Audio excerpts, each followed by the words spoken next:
हाँ जी मेरे सीए वाले बच्चों, very very good morning, good evening, good afternoon. Sir ji, आज हम लोग क्या हाजिर हैं, एक इंपॉर्टेंट आपके लिए इंस्टीट्यूट्स न्यू सिलेबस के ऊपर क्वेश्चनियर निकाला है, उसके बारे में बात करेंगे। जैसा कि हमें पता है, हमारा सीए इंस्टीट्यूट हर 4 साल में अपने सिलेबस को रिवाइज करता है, चेंज करता है, और रिवाइज करने से पहले वो अपने सारे स्टेक होल्डर, मतलब मेंबर्स, जो भी एकेडमिशियंस हैं, स्टूडेंट्स हैं, इन सबसे अपनी राय लेता है कि उनके हिसाब से क्या चेंजेस होने चाहिए।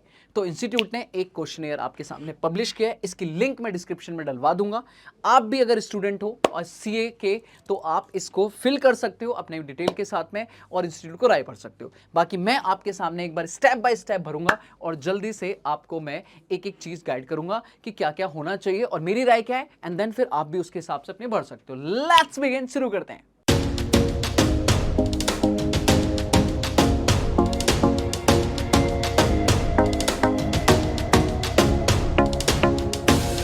सबसे पहले अपने को नॉर्मल प्रोफाइल में डिटेल डालनी है भाई। फर्स्ट 7 स्टेप है जिसमें आपको नाम डालना है, एड्रेस डालना है, मोबाइल नंबर डालना है, ऑर्गेनाइजेशन डालना है। उसके बाद यहां से अपन मेन है, तो पहले मैं ये 4 चीजें फिल करूंगा और इन्हें मैं हाइड करूंगा। क्यों? हाँ जी। तो अब आते हैं मेन बातें पढ़ते हैं। सबसे पहले स्टेक होल्डर कैटेगरी की, भैया हम कौन हैं। अगर मैं अपनी बात करूं, आप स्टूडेंट भर सकते हो यहाँ पे अदर में जाके भी, और सीए फाइनल स्टूडेंट के अलग से है, जो अगर चार्टर्ड अकाउंटेंट प्रैक्टिस कर रहे हैं वो भी हैं। अपन एकेडमिशियंस में डाल के फैकल्टी मेंबर्स वगैरह में आगे चल सकते हैं।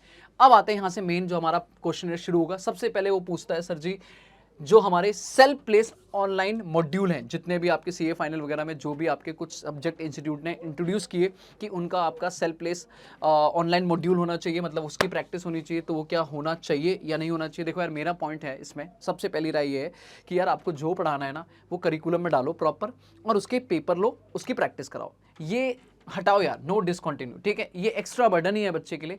आप प्रॉपर पेपर लो, 6 पेपर है, 8 करो, 7 करो, जो करना है करो, बट प्रॉपर उन्हें करिकुलम में डालो, ठीक है। तो हटाओ इन्हें।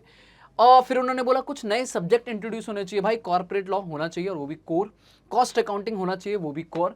इसके अलावा रिस्क मैनेजमेंट, ये पब्लिक फाइनेंस, इंसॉल्वेंसी नहीं, इंटरनेशनल टैक्सेशन की बात रख सकते हैं। वैल्यूएशन होना चाहिए। भाई मैं जानता हूं कि आप एज अ चार्टर्ड अकाउंटेंट बहुत सारे एरिया में हमें वैल्यूएशंस की जरूरत पड़ती है, और वहां पे सर मेरे बच्चे को वैल्यूएशंस की थोड़ी स्किल्स होनी चाहिए, तो ये सब्जेक्ट आप इंट्रोड्यूस कर सकते हो। बाकी तो कोई दिक्कत नहीं है, ठीक है। सर एआई होना चाहिए, बिल्कुल होना चाहिए एआई सिलेबस में, और अगर होना चाहिए तो कैसे होना चाहिए। सर जी बुक दे दें उनको, बच्चों को थ्योरेटिकल बुक दे दें पढ़ने के लिए? नहीं यार, प्रैक्टिकली सिखाओ उन्हें ट्रेनिंग में। हाँ भाई, उनकी आईटी में ट्रेनिंग करवाओ, उनको करवाओ, प्रैक्टिकल काम सिखाओ। ये ऑनलाइन थ्योरी व्योरी हटाओ फालतू की, भाई बुकें हटाओ। बुक ऑलरेडी बच्चों के पास बहुत सारी हैं। प्रैक्टिकल ट्रेनिंग कब से शुरू होनी चाहिए? सर मेरे हिसाब से जो एग्जिस्टिंग चल रहा है बेस्ट है। बोथ ग्रुप इंटर के पास करो और फिर बच्चे को प्रॉपर डेडिकेटेड ट्रेनिंग करवाओ, बढ़िया। सर प्रैक्टिकल ट्रेनिंग की ड्यूरिंग क्या होनी चाहिए, ड्यूरेशन क्या होनी चाहिए? 2 साल बेस्ट है। 2 साल पढ़े बच्चा, उसके बाद अपनी पढ़ाई करे और फाइनल की एग्जाम दे अनइंटरप्टेड, ठीक है जी। बाकी आईटीटी वो सब अलग कराओ यार, अलग करो, अलग करो। सर आईटीटी ट्रेनिंग जो है उनकी, प्रैक्टिकल ट्रेनिंग वगैरह, जो आईटीटी सॉरी करो, आर्टिकलशिप की जो ट्रेनिंग होनी चाहिए वो कहाँ होनी चाहिए? सिर्फ मेंबर, सीए मेंबर के पास, सीओपी जिसके पास हो सीए फॉर्म में, या फिर इंडस्ट्रियल ट्रेनिंग में? यार कॉम्बिनेशन जैसा है चले दो। इंडस्ट्रियल ट्रेनिंग बच्चे के ऊपर डिपेंड करो, उसे सीए फॉर्म में काम करना है, सीए फॉर्म में काम करने दो, उसे इंडस्ट्री में काम करना है, किसी कंपनी में करने दो, कोई टेंशन नहीं है। और अगर कॉम्बिनेशन कर रहा है तो ड्यूरेशन क्या होनी चाहिए इंडस्ट्रियल ट्रेनिंग की? कम से कम 12 महीने भाई। 1 साल तो उसको कमराओ कि भाई तू 1 साल अपनी सीए फॉर्म में प्रैक्टिस कर ली, 1 साल तू अपनी ट्रेनिंग कर, ठीक है। ये ट्रेनिंग कब से शुरू होनी चाहिए बेटा? ये first year, last year, at any point छोड़ दो यार बच्चे पे, उसको देखने दो। उसको जब इंडस्ट्रियल ट्रेनिंग मिल रही है, स्टार्टिंग में मिल रही है स्टार्टिंग कर ले, बीच में मिल रही है, एंड में मिल रही है, जो मिल रही है आराम से 1 साल अपना कंप्लीट करके फिर अपनी शुरू कर, ठीक है। ट्रांसफर वगैरह क्या है, क्या आइडियल पीरियड होना चाहिए?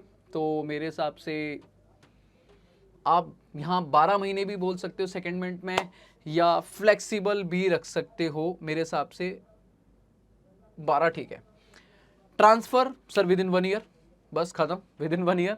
1 साल के अंदर अगर आपको ट्रांसफर लेना है, ट्रांसफर लो, और अगर 1 साल आपने काम कर लिया तो बेटा फिर आप आगे समझ चुके हो काम, आपको 1 साल और निकालना है, वो प्रॉपर करो।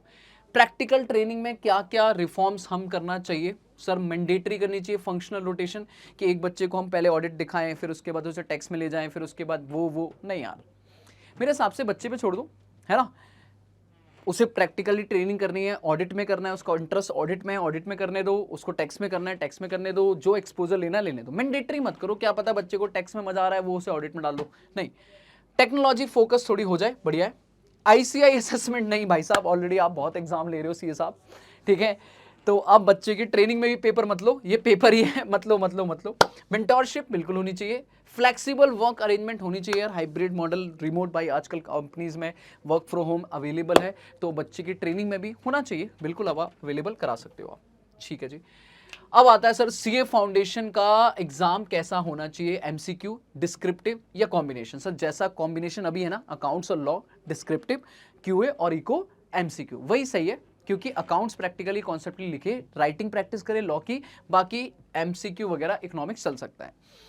सर प्रपोर्शन क्या होना चाहिए एमसीक्यू का, देखो इंटर में तो बात कर सकते हैं, फाउंडेशन में तो 2 सब्जेक्ट 100% प्रपोर्शन एमसीक्यू है, और बाकी फाउंडेशन में कोई दिक्कत नहीं है। तो 30% चल रहा है मेरे हिसाब से, आप 30% पे जा सकते हो, या फिर 40% कर सकते हो एमसीक्यू पैटर्न, केस स्टडी 40% डाल सकते हो, ये बढ़ा सकते हो, इसमें स्कोप है, ठीक है। फाउंडेशन की फ्रीक्वेंसी क्या होनी चाहिए, 3 साल भाई बहुत है, एक साल में 3 बार बहुत है, 4 बार मत करो यार, ठीक है। हाँ अगर कंप्लीट एमसीक्यू कर दोगे तो 4 बार समझ आएगा, वरना 3 ठीक है। ऑनलाइन अटेंड भाई ऑनलाइन मत कराओ पेपर, सीए के प्रॉपर बच्चे को करने दो, मेरे हिसाब से बढ़िया है। फाइनल की आर्टिकलशिप वगैरह ये क्या है, one should student become eligible to appear the final, कब होना चाहिए, अगर 2 साल की ट्रेनिंग है तो उसको कब होना चाहिए, तो 2 साल होने के बाद, during the last 6 month of articleship, नहीं यार फिर तो 3 साल प्रॉपर, ठीक है, 3 साल की हो तो फिर उसके लास्ट के 6 महीने में अपीयर करा दो। आफ्टर कंप्लीशन में भी आप 2.5 साल लिख सकते हो कि 2.5 साल कंप्लीट कर ले, तब उसके बाद आप फाइनल एग्जाम दे सकते हो, ठीक है। अगर 2.5 साल की ट्रेनिंग है तो 2.5 साल ट्रेनिंग करने के बाद फाइनल एग्जाम दे सकते हो। आफ्टर आर्टिकलशिप प्लस 4 मंथ, 2 साल बहुत है, 2 साल बहुत है, 2 साल की ट्रेनिंग हो, उसके 4 महीने का पीरियड दे दो या 6 महीने का पीरियड दे दो, उसके बाद उसको बोलो भाई तू आजा पेपर दे ले, कोई दिक्कत नहीं है। ओपन बुक क्लोज बुक, भाई जैसे फाइनल में जो एग्जाम होते हैं ओपन बुक एग्जाम में, उसमें बुक्स कौन सी होनी चाहिए, कंप्लीटली ओपन होनी चाहिए, कंप्लीटली बंद कर दो, खत्म कर दो ओपन बुक एग्जाम, या रिस्ट्रिक्टेड ओपन बुक होनी चाहिए, मेरे हिसाब से रिस्ट्रिक्टेड बेटर है। पता है क्यों, क्योंकि सर जैसे हम एज अ सीए प्रैक्टिस भी करते हैं ना, तो हमारे पास भी ऐसा नहीं है कि हम सारी बुक ओपन करके बैठते हैं, भाई हमें जो बेयर एक्ट चाहिए, जो इस अकाउंटिंग स्टैंडर्ड चाहिए वो स्पेसिफिक होते हैं, बाकी तो अपनी असेसमेंट होती है, प्रैक्टिकली हम अपना दिमाग लगाते हैं, ठीक है। तो खामा खा बुक वगैरह नहीं, रिस्ट्रिक्टेड ठीक है। वैलिडिटी पीरियड ऑफ एग्जामिनेशन, अगर आपकी इंटर में फाइनल में कभी किसी पेपर में 60 या उससे ज़्यादा मार्क्स आए हैं तो वो कितने अटेम्प्ट तक कंटिन्यूशन होना चाहिए, क्योंकि अगर आपका इंटर क्लियर नहीं हुआ तो मान लो अकाउंट्स में 60 या 60 से ज़्यादा है, तो मेरे हिसाब से 3 अटेम्प्ट अभी चल रहा है, 3 ही ठीक है। चौथे अटेम्प्ट के बाद भाई आपको दोबारा देना चाहिए, क्योंकि 1 साल का पीरियड हो चुका है उस सब्जेक्ट को बिना छुए। अब भी अगर आपका इंटर या फाइनल नहीं निकला है तो बेटा उस पेपर को भी एक बार आप रिकंसिडर कर लो, क्योंकि अब आपके कोर्स में काफ़ी कुछ चेंज आ चुका होगा, 1 साल काफ़ी है। बेसिक आईटी ट्रेनिंग कब होनी चाहिए शुरू भाई, देखो जो आपकी बेसिक आईटी ट्रेनिंग होनी चाहिए वो होनी चाहिए बिफोर आर्टिकलशिप। आर्टिकलशिप ट्रेनिंग को डिस्टर्ब मत करो, बस पॉइंट ये है, उससे पहले कराओ बेसिक, और एडवांस कराओ उससे बाद, मतलब एग्जाम से बाद, मतलब फाइनल ईयर नहीं, आर्टिकलशिप को पूरा करने दो, आर्टिकलशिप से पहले आपकी बेसिक हो जाए, और फाइनल से पहले मतलब आर्टिकलशिप खत्म होने के बाद आपकी एडवांस हो जाए। एडवांस में डिलीवर मॉड्यूल कहाँ होना चाहिए, रेजिडेंशियल, नॉन रेजिडेंशियल, हाइब्रिड, यार रेजिडेंशियल ठीक है, ठीक है, हाइब्रिड भी अगर रखोगे तो भी ठीक है, मेरे हिसाब से हाइब्रिड ठीक है। Which competency should be mandatory covered, भाई क्या होना चाहिए हमारे ट्रेनिंग के अंदर, भाई ये बड़ा इंपॉर्टेंट है। क्या बच्चे को कम्युनिकेशन प्रेजेंटेशन सिखाएं, बिल्कुल 101%। लीडरशिप, ये हाँ सीए साहब आप कंपनीज में एज अ डायरेक्टर लेवल पे काम करोगे। प्रोफेशनलिज्म, पर्सनल डेवलपमेंट पर बहुत बढ़िया। इंडस्ट्री एक्सपोजर, भाई सब कराओ, बच्चे को सब सिखाओ यार। क्या और करिकुलम में ऐड होना चाहिए, एआई, बिल्कुल। डेटा एनालिटिक्स नहीं जरूरत है, इंटरफेस सिस्टम नहीं जरूरत है, audit risk and assurance technology मेरे हिसाब से बढ़िया है, ये कराओ। साइबर सिक्योरिटी का तो कोई जरूरत नहीं है। बाकी इन्होंने कुछ बोले, what are the top 3 CA course curriculum जो आपको और अच्छा लगता है कि इन एरियाज पे वर्क करना चाहिए इंस्टीट्यूट को, ये ऑप्शनल है, मैं अभी नहीं फिल कर रहा हूँ, या कोई और सजेशन है तो वो फिल, बाकी आप नेक्स्ट करोगे तो आपको यहाँ से मेरी सारी डिटेल हो जाएगी, ठीक है।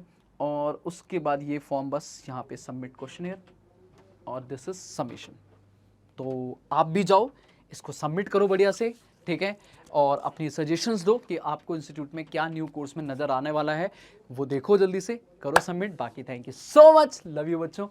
अपन अगर सीए फाउंडेशन के हैं तो बेटा जीएनजी चल रही है धमाकेदार, सीए सितंबर में फोड़ना है। बाकी थैंक यू सो मच।